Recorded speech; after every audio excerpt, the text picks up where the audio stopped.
ভিন্ন আমেজে নতুন গল্প নিয়ে ফিরে ফিরে আসে ফুটবল বিশ্বকাপ, যেখানে ঘাম, কান্না আর উদযাপনের মধ্য দিয়ে একই দল ছিনিয়ে নেয় বহু আরাধ্য সোনালী ট্রফি। কাতারে মেসিদের 16 আনা পূর্ণতার পর ফুটবল দুনিয়ার ফের ঘনিয়ে আসছে বিশ্বকাপের আরেক উৎসব।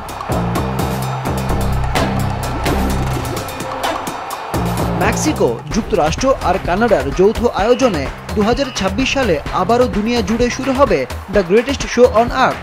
কিন্তু তার আগে বড় মঞ্চে নিজেদের ঝালিয়ে নেওয়ার মহাসুযোগ ক্লাব বিশ্বকাপ। মেসি, এমবাপ্পে, কেন তারকারা সবাই এবার নিজ নিজ ক্লাবের জার্সিতে। তাদের পায়ের জাদুতে আবারও মোহিত হচ্ছে সবাই। টিভি সেটের সামনে কিংবা গ্যালারিতে বসে থাকা অগণিত ফুটবল প্রেমী পাচ্ছেন বিশ্বকাপের আগাম স্বাদ। এক অনন্য অভিজ্ঞতা, যেখানে 32 দলের যুদ্ধ এক মোহময় আয়োজনে। আমার মনে হয় ক্লাব বিশ্বকাপ আর ফিফা বিশ্বকাপ দুটোই সমান গুরুত্বপূর্ণ। এবার এই আসর 2026 বিশ্বকাপের জন্য আদর্শ প্রস্তুতির মঞ্চ।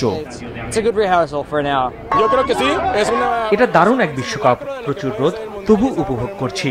4 বছর পরে যে আমেজ আসে, এখানেই যেন সেটা অনুভব করছি।